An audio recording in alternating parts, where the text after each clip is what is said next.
Assalamu alaikum. You're watching Views and News, and I'm Faisal Rahman, live from our Islamabad studios. Today, we'll be talking about the Pak-US relationship. And obviously, there is a historical bond between the two countries. But now, since Joe Biden has been elected as the 46th US president, what sort of a relationship will be emerging out of that? Now, that is very important. I remember, if you quote, I think it was 2009, when Joe Biden, in fact, said that he was talking to Hamid Karzai, the Afghan president, that Pakistan is 50 times more important to us as compared to Afghanistan. So that was a very clear-cut mindset that he had. He visited Pakistan. He was presented the highest civil award, that is Hilal-e-Pakistan, and the gentleman, in the capacity of the vice president under the leadership of Barack Obama, in fact, knew so much about Pakistan that it is believed that this is most probably the president who has the maximum knowledge about Pakistan regarding so many foreign policy fronts, or for that matter, regarding the law and order and security and the kind of challenges that have been there. Now, obviously, when we talk about the policies, the kind of experiences which we earlier had with the vice president, and on top, he understands very well the Kashmir issue and has always been an advocate regarding the human rights issue.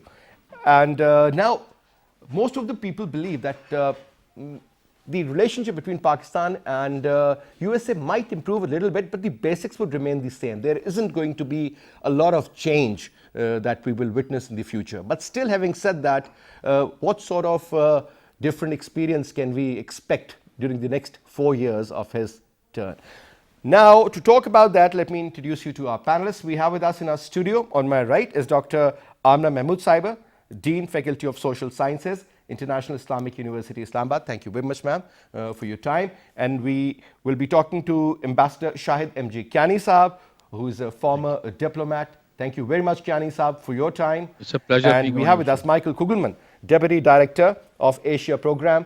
Thank you so much, Michael, for your time as well. And if, ma'am, you allow me, let me put the first question to Michael Kugelman. Michael, first of all, though we understand the understanding of Joe Biden related to Pakistan is quite a lot as compared to Trump, and even as compared to a couple of other presidents as well in the past.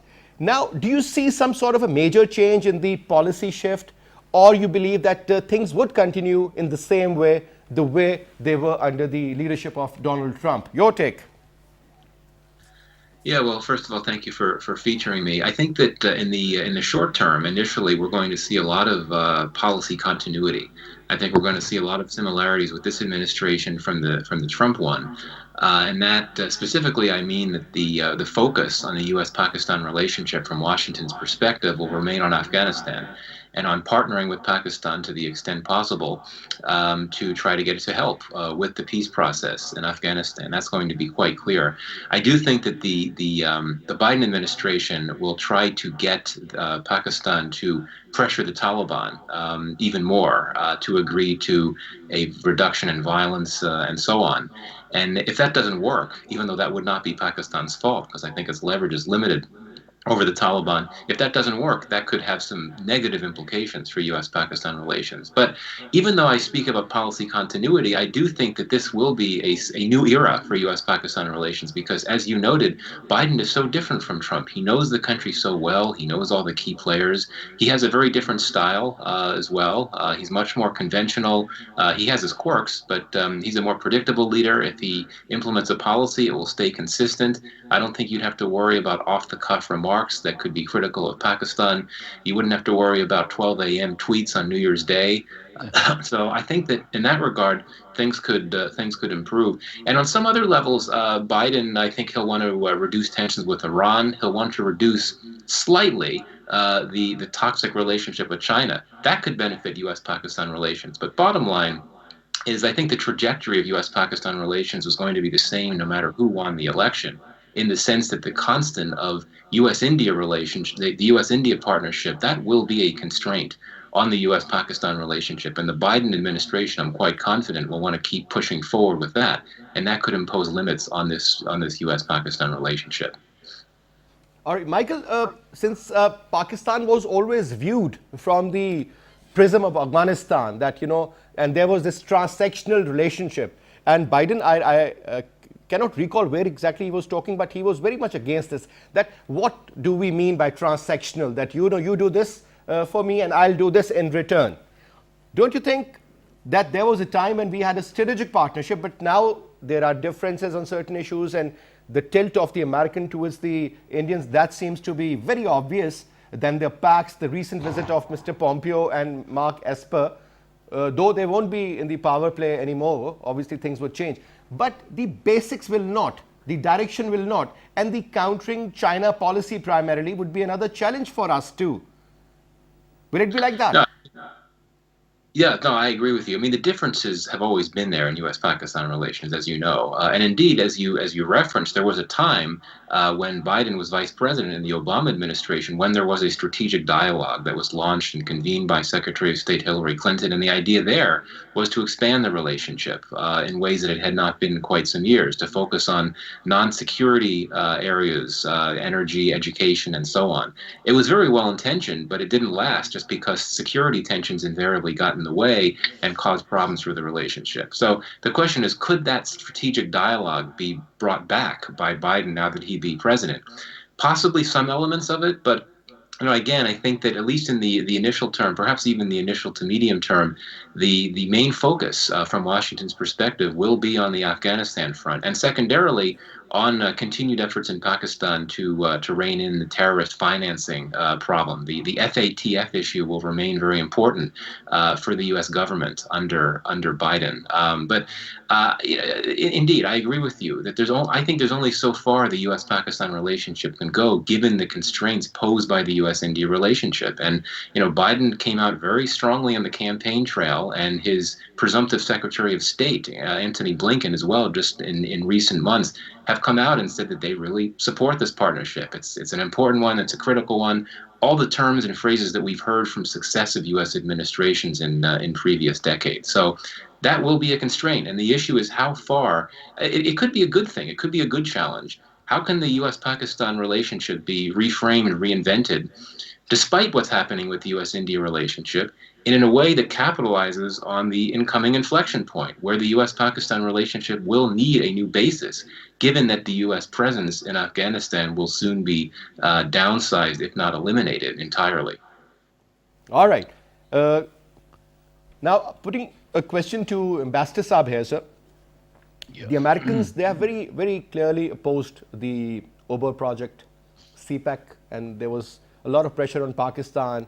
But still, now there's a strategic alignment with the Chinese, and we can't afford to lose that. And the kind of investments the Chinese have made in Pakistan, I mean, that's remarkable. And the kind of plan they have for Iran, like $400 billion in the next 25 years, I mean, that's a huge sum. I mean, if you look at it from that perspective. And the kind of Chinese influence that is growing slowly but surely.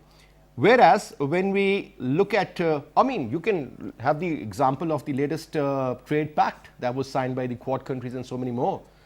India was out. A lot of people believe that the Indians would suffer at some stage because their private sector really wants to be a part of it, whereas the government policy is pretty much opposing the idea because of the US or whatever reasons they have. So this USA-China, this you may call it a Cold War scenario, or you may say this is just a trade war, perhaps. Do you think that equation is going to be another challenge for Pakistan, sir? Ambassador Saab. Yeah, the thing is, Pakistan-China relations is rooted in trust. Our relationship is bilateral trust, which has gained strength from the day Pakistan signed the border agreement in March 1963 till today. Whereas the India missed the bus and blundered into the 1962 war, we started building the building blocks was from March 1963 till today. And the CPEC is the fruit of that trust between Pakistan and China. It is not, you see, directed against any other country. That is very clear. Pakistan, China, CPEC. But what is CPEC? The improvement of infrastructure, the improvement in the lives of the people of Pakistan. Naturally, China has an interest in that. It leads to Gwadar. shortens the distance for Chinese goods to go from the Xinjiang to Gwadar, not directed against anybody else, not for any country. But the United States trade war with China is a different issue. The problem is, very frankly, is that the world is changing. China 30 years back and China today, as virtually economic number one, the United States unfortunately cannot digest. Neither the Trump administration, neither the Biden government will accept. But the way Biden administration will deal with China will be in a different manner. Maybe it may not like the United States becoming number two economic power, but the way I think they will like to interface, talk with China over many other issues on which they have commonalities, like fight against terrorism, many other issues, regional peace, but the what you call difficulties, the challenges between United States and China with the trade issue will continue, because what has happened is the whole manufacturing from United States and Western countries have gone into China, and other countries like Bangladesh and India and others. That cannot change. When that cannot change, but the way, because as I was reading article of Mr. Kugelman, and he has rightly said, Biden is deeply immersed in foreign policy. He has been a diplomacy practitioner. He understands how countries work, and how countries work, how countries interface with each other.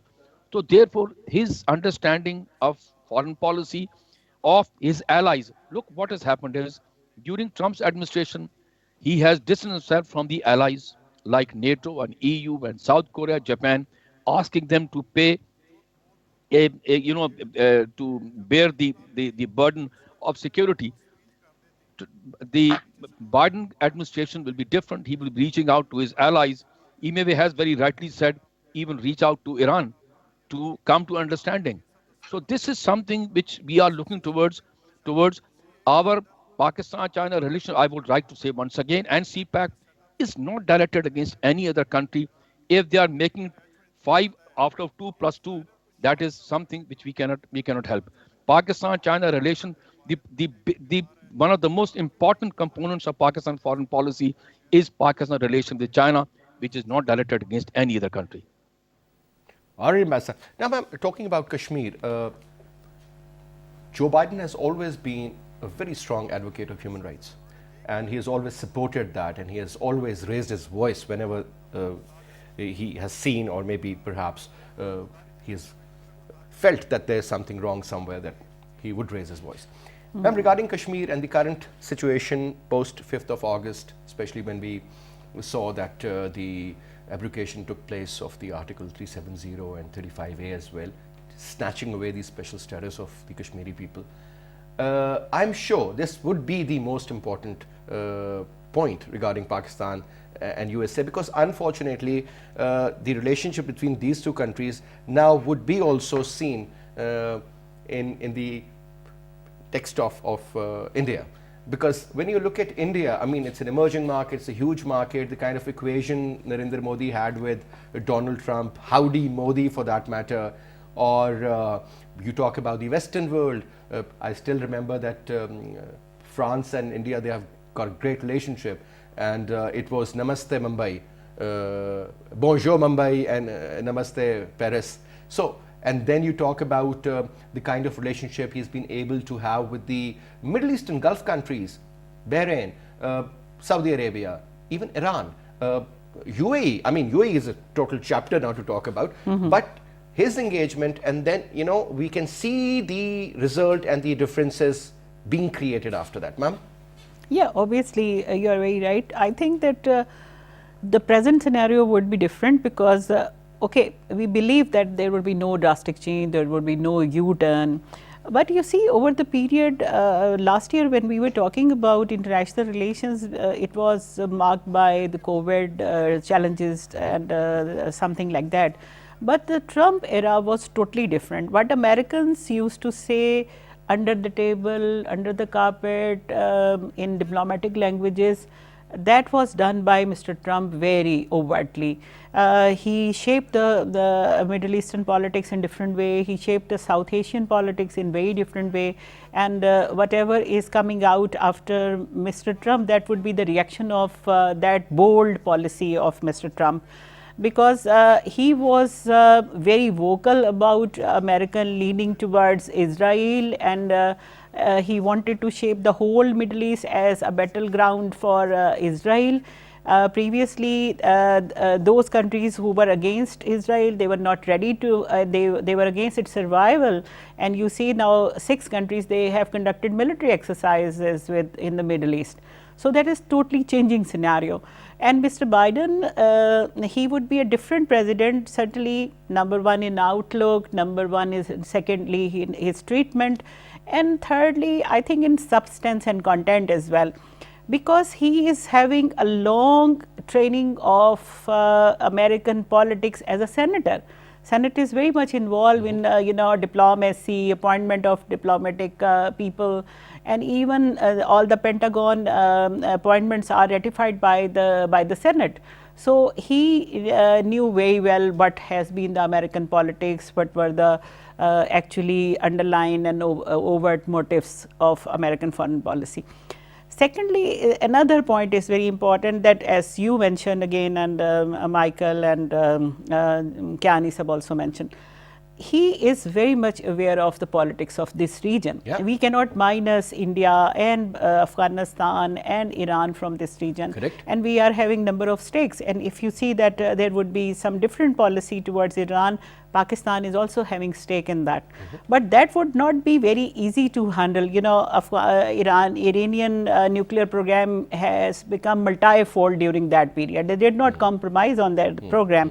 And now when Rather reversed it. Yeah, on one side. Secondly, they have opened another avenue. They have deal with China, and they have kicked out India from that in practical terms. And they are no more dependent on India now. And it is because of the US being the US ally that India treated them as under the sanctions imposed by the US. And when China offered them their soft power, they accepted. Now that would be the confidence with Iran, that when they would be dealing with the US, they are having this confidence that their economic problems at least are going to be addressed with the relationship of China. And in this way they would be having a bigger part of a bigger BRI project. But ma'am, talking about Kashmir issue now, Yeah.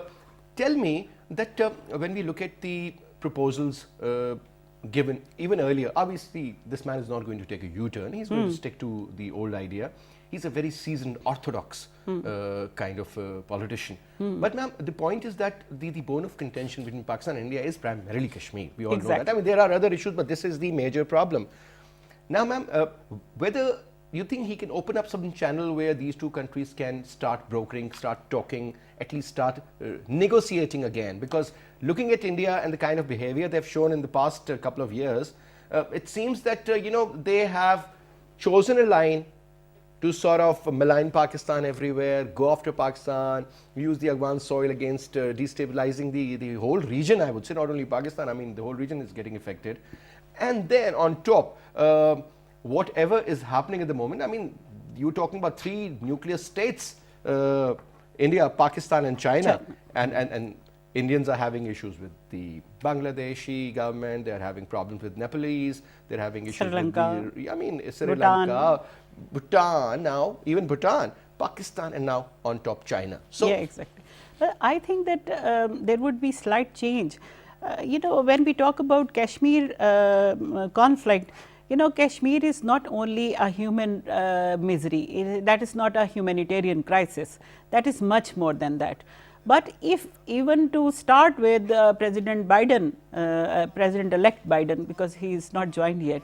So President-elect, if he will start from human rights violation, that would be enough for us, at least raising hopes of Pakistanis.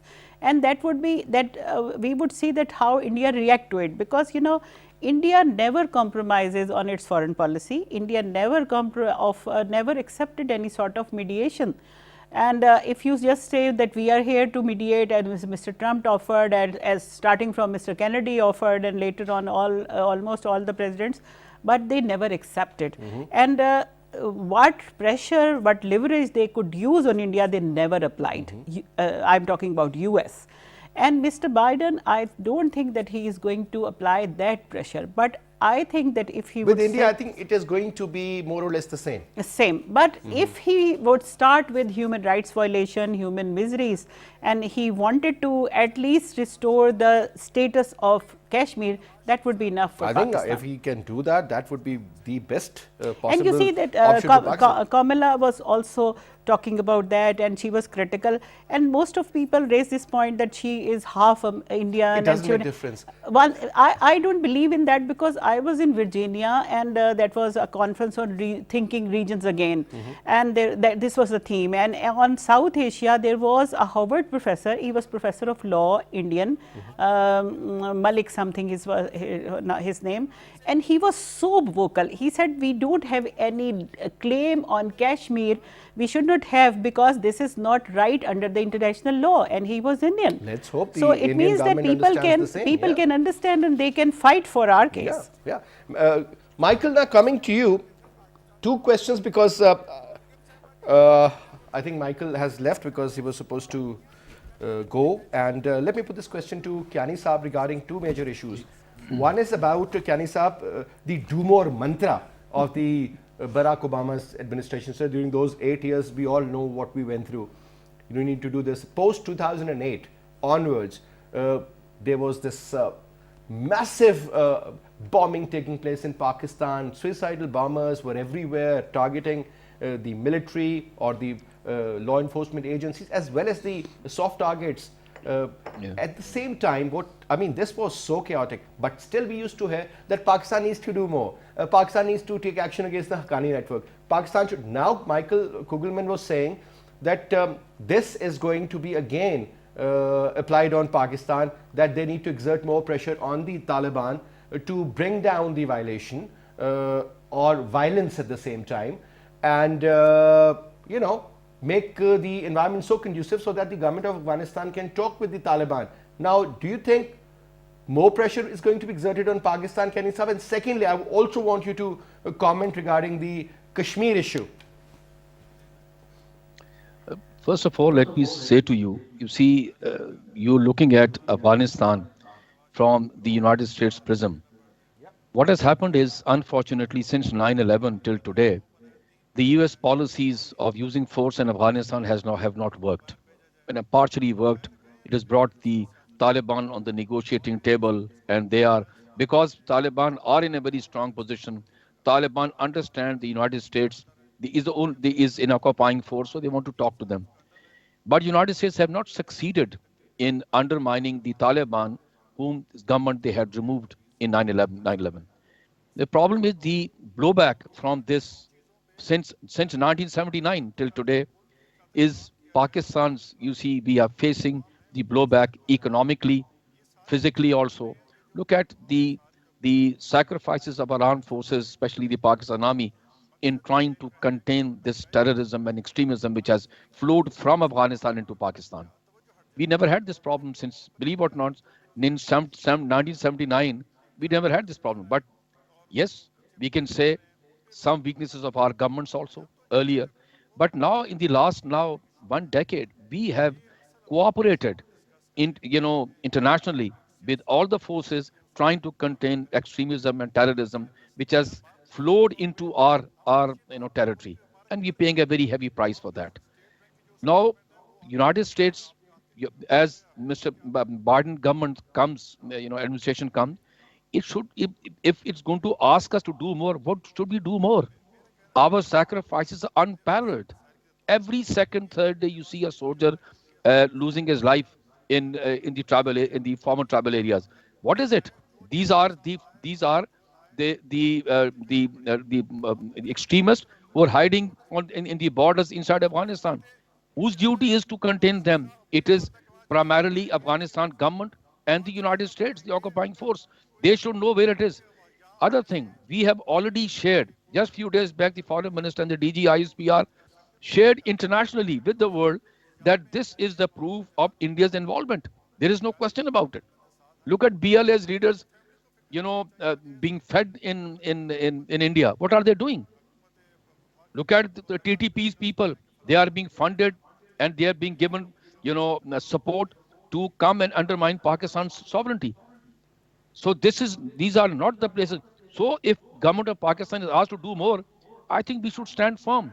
We should say we have provided you the documents and look at that anything which is happening inside Afghanistan is happening somewhere in Kabul and other places where we have no reach. We don't support any elements. But here our borders, the cities close to the borders in Balochistan and in KP are being targeted and our soldiers are losing their life. Our common people have no peace. Where do we go? I think we should stand firm in a very dignified manner. We are United States partner. We have been partners. We have a very strong relationship for the last 7 decades. But the trust deficit should not be there. I just want to share with you. Look what President Obama wrote in his book. When a trust deficit, we don't want to share with Pakistan. Is this the way? Is this the way to develop relations with a close ally? So the trust deficit has to go. You cannot build a relationship on trying to create doubts with your partner. All right. And what about this Kashmir issue, sir? Do you think Kashmir? the approach of the next US president would be different this time, or you think it's going to be the same? Because Madam was saying that, what if they revoke, or for that matter, maybe put pressure on the Indians regarding the human rights violations taking place in the IIOJK. And what's your take on that, Kani Saab? Faisal, let me share with you. Since Stroop Talbot wrote that book, Engaging India, maybe 2 decades back, nothing has changed. Successive democratic Republican governments have been building a relationship with India as a counterweight to China. It has not worked. It will not work. China is Nepal is no small country. For God's sake, it's a global power, global economic power, vying to become #1 global power. So we understand the United States will engage India at the highest level, but the way was handled by Trump may change. But the relationship between United States and India will remain very strong because the aim and objective is because Biden is US president. Aims and objective of US has been not to become #2. They will try to contain China's rise, trying to push India. But unfortunately, it has not worked. Look what has happened to the China-India standoff just a month back. India got a bloody nose. Unfortunately, this is what it is. Trying to push China to a stage. China understands the policy of coexistence. It has coexisted with India. It has very strong economic relations with India. But the issue of sovereignty, the Indians, made a mistake, rather blundered in '62, and when Nehru was there, and now they blundered again on the issue of Ladakh. So this is one place. I will tell you frankly, Joe Biden may raise the issue quietly with India over the repression inside the Indian occupied Kashmir. But publicly, I don't think they're going to do anything because of the very nature of larger interest of the United States in this region. So we will have to be content with, as Dr. Amna said, that if they raise the human rights issue, I think that may suffice the requirement. But I think United States should be able to understand that a abiding peace in this region will only come when the Kashmir dispute is resolved according to the UN resolutions, of which United States is a party, India is a party, and Pakistan is a party to the UN Charter and UN resolutions. Now, Ma'am Amna, tell us about the current understanding regarding Pakistan and United States of America. Earlier when I asked Michael Kugelman that there was this transsectional relationship, and Joe Biden really opposed it and said there's nothing such as transsectional. What is that supposed to mean? Pakistan was the first non-NATO ally in the war on terror post 9/11, ma'am. look at the kind of sacrifices Pakistan has made.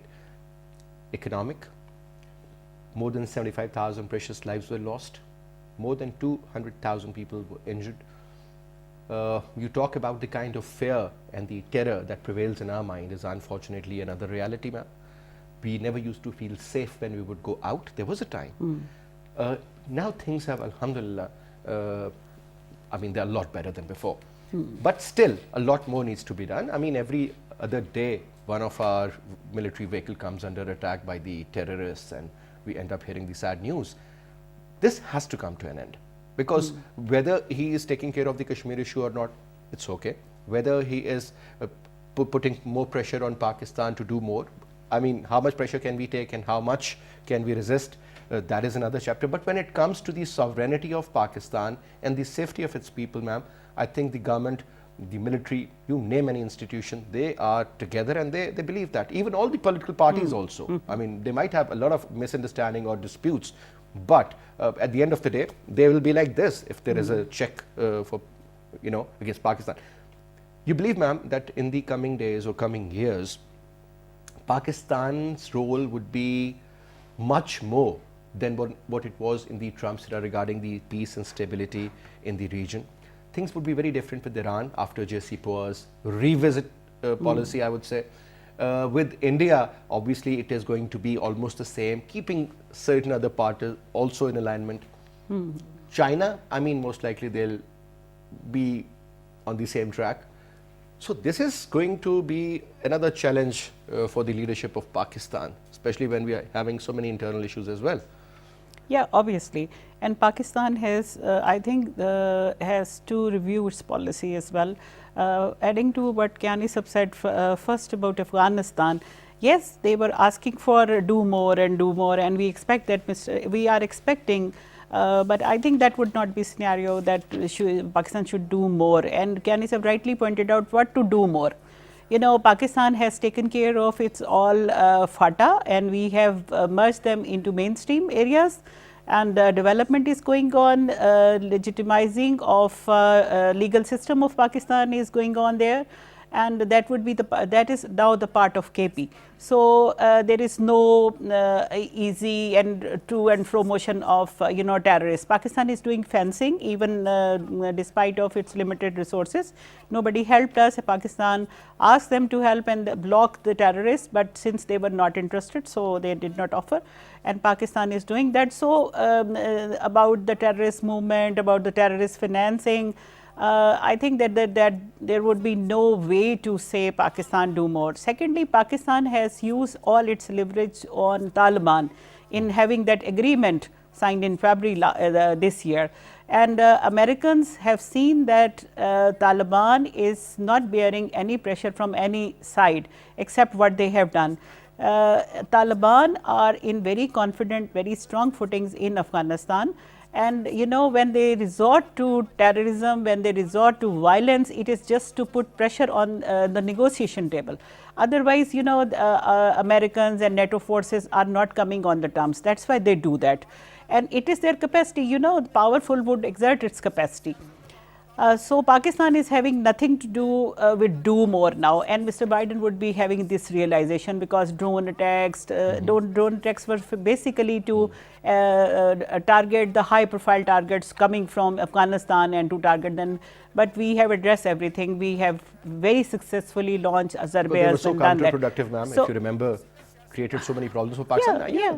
Exactly, it was actually to... And Imran Khan was very, very straight regarding this, that these are counterproductive, we will not let this go on. And it is on the Pakistani side that how we would take pressure. You very rightly point out that it is on us that how we are going to take that pressure. We are now in a position where Americans need us. We need to be very affirmative. We need to be very straight. Are we in a position, ma'am, because I was watching this interview of Prime Minister Imran Khan. He said, let Pakistan stand on its own in terms of economy, and then we will see. Currently, ma'am, we are dependent on so many countries, so many financial institutions also. It's okay. We are taking aid from IMF or so. We are under loans. But we are not living under American aid right now. No coalition fund, no operational fund. and that there is no hope to restore under Biden as well. By the way, I don't have any hope that he will restore that fund, because that But coalition ma'am, support. I was just going through that story actually. You know, if you remember, when you talk about 1.5 billion non-military aid every year that was supposed to be given to Pakistan, regarding the F-16s, there was another issue. Regarding the spare parts, there was a problem. Do you think those issues would be sorted, ma'am? And the pending money, which the Americans owe us, by the way, will we get it? I don't have any hope regarding that. Yes, Well, if they want us to do something and they want to keep the transactional relationship for that matter. That again depends our capacity to bargain. And Okay. since you are mentioning that we are weak in economic position, so we don't have that capacity to bargain. And very unfortunate, but we don't have the diplomatic capacity to bargain. And we never did that. We said that it's okay coming something that would be better for us, and we were ready to pay services even without having anything. You know, if you remember that when NATO supply was blocked for 7.5 months, and they were on their knees, and then they offered that Post November 2011. Yes. Yep. And they were offering Party's government. some taxation on the movement of NATO containers. We said no, okay. We are offering it as friendship. You know, our government is not having any capacity to bargain. Our diplomatic channels are failed to bargain. You know, the nations bargain at the time when they are in trouble. After that, there is all lip services. So it is the capacity of Pakistan government to bargain. We are not living now on American aid. And regarding this repair of F-16 and spare parts, they are bound to do under obligation, because you know this is this falls under after sale service or post contract period. They have to do that. And we had paid the money, I mean, we were paying the inventory cost also of the Yes. F-16s standing in there. And that is not with the American government, that is with the companies we have directly doing the business. And those business companies, they have But ma'am, at reputation the end around of the the world. day, the US administration comes in. I mean, if we have money, for example, to buy Yeah. F-35s, but those companies are not going to sell those directly to Pakistan. Exactly. There is a procedure. Under obviously, the policy of Under the policy. But I think that we don't need any sort of pressure to bear right now, because we have done enough. As everybody mentioned, we have done enough, and there is no justification to ask to do more. We have no special targets. We don't have any terrorist havens in Pakistan now. All those are in Afghanistan, and Americans are responsible for themselves because they have their written. We are not having, and Afghan government sitting there, that should be responsible, not for us. And since we are suffering because you know having terrorist attack last week in Peshawar. 2 weeks back, and that was coming, terrorists were coming from Afghanistan. Yes, ma'am. So we want peace, everyone wants peace in Pakistan, but that would not be at the cost of the Pakistani sovereignty. And I'm sure we should send one more dossier on the 21st, one day right after he takes charge. Well, the transition maybe is, is happening in certain ways. And I want to Inserted correct isn't- this. I think transsectional mean not the transsectional, it is transitional relationship. Transitional? That Maybe, yeah, goes that's more to- important. That's more appropriate actually. More appropriate. Transitional. But Mr. Donald Trump is not ready to concede. I mean, that is going to be another drama in the next 50, 60 days. But let's see. Eventually, he has to say goodbye. But whatever is better for us should be considered. Now, Kyani Saab, I was just told that we have got 2 more minutes left. I just want your quick comment. I'll give you a scenario that Biden thinks that the aggression by the Taliban inside Afghanistan is going to multiply. The role of Pakistan is going to get important. They will ask us to sort of do more, whether we like it or we don't. And do you think in that particular scenario, we will be able to do some sort of bargaining, sir? I think is most important thing at this time, if we have to bargain or talk to a superpower or any other country, our political fragmentation, economically weak position is going to be a big hindrance in our talking to any country. So we have to put our own house in order. It's extremely important. We have capable people within the political leadership and in the opposition to come to terms. And because as the new administration comes into office, it's already making plans. We should be able to put our house in order. We should be talk to each other and come to a consensus. How do we have to deal within the region with Afghanistan? Because we don't want the United States to leave Afghanistan the way they left in the 90s, where it was a total disarray, and we had to sit there and see the fallout of the civil war in Afghanistan. So we don't want to do that. We can assure the transactional relationship we cannot change, but the fact is that Pakistan's sovereignty has to be protected. The United States should understand that the earlier do more and the drones attacks will not be acceptable either to the people or to the government of Pakistan. We remain US ally. We want peace in Afghanistan because we have suffered and the people of Afghanistan suffered for the last 4 decades. Enough is enough. I think this region needs a breathing space for peace for its people and for the governments. All right. Thank you so much, Kyani Saab, for your comments. Ma'am, it was a pleasure having you. Thank you so much for your presence as well. The interesting part is that now Pakistan has to see, on one side, you are a partner with the United States of America, and how to keep that balance. Now, on the other side, you have China, which has always been there for you, which has always helped Pakistan. China has always been a country which we can blindly trust, and they've always been there whenever we needed them. On the other hand, when we talk about the Americans, obviously you just go in the public and put this question there. I would say that 80% people would always tell you that, Chinese are trustworthy, whereas the Americans are not. This is the general perception among the masses. But anyway, thanks for watching the show. I'll see you again at 8 tomorrow. Till then, you take good care. Khuda Hafiz.